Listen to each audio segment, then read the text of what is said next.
On February 21st, 2025, I traveled to the Fitchburg Art Museum from Worcester to see an exhibit put on by the Aldrich Astronomical Society.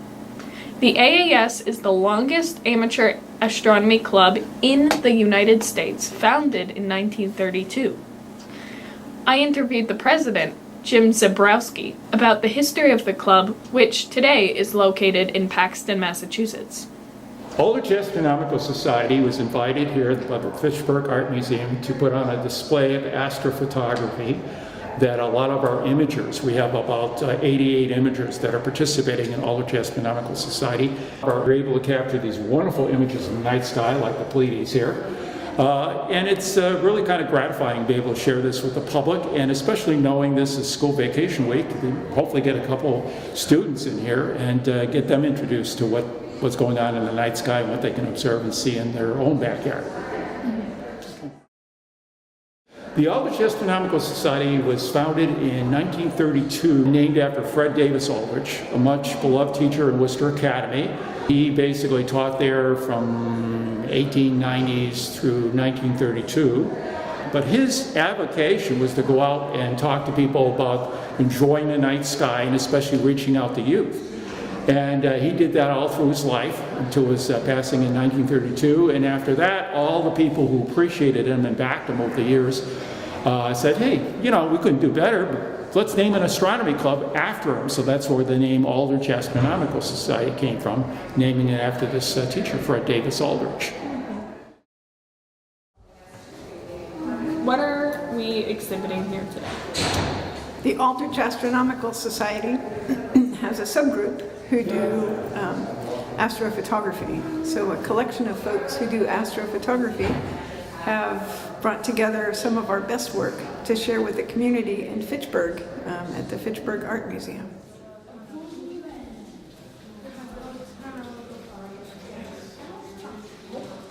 The Aldrich Astronomical Society put together a display table so we can introduce students and adults who come here to visit the Fitchburg Art Museum to the community gallery of images that we have for astrophotography.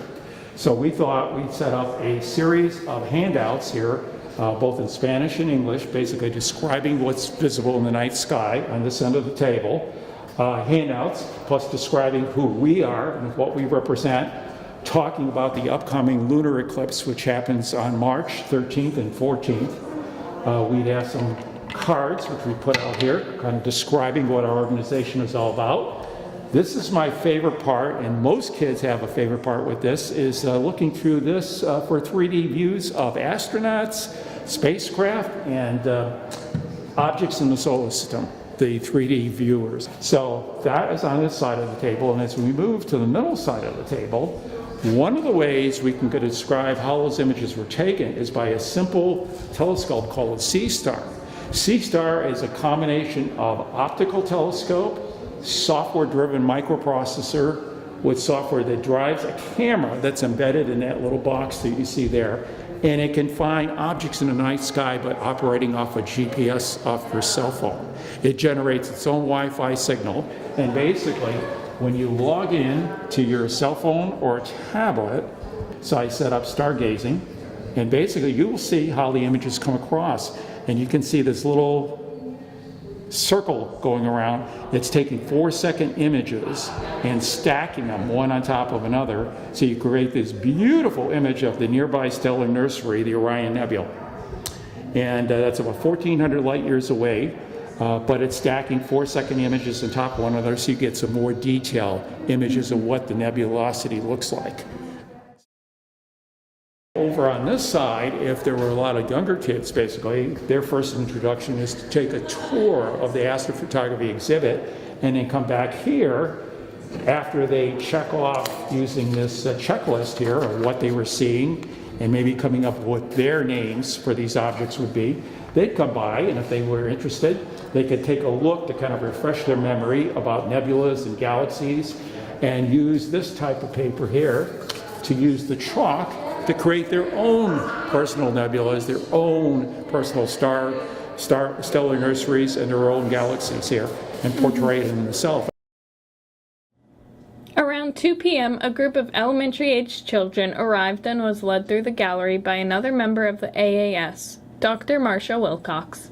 Wilcox elaborated on the subjects in the photos and communicated the scientific concepts into terms the children could understand. Dr. Wilcox is a fine art photographer from Acton with a passion for astrophotography, which is the specific field of photographing celestial objects and other phenomena. This is an image of the Tadpole Nebula, and it's in the constellation Auriga, which is just above Orion in the sky. And it's one that I made using my homemade 6-inch reflecting telescope and a digital DSLR, and with a filter to accentuate some of the different gases that you can see in this nebula. How did you make your own telescope? It's a reflecting telescope. So what you do is you're making a mirror, and you get a glass plank, which is flat, and you start grinding it so that there's a curved surface that you get to a parabola shape, and then you finally polish it so that there's no pits. It's very fine.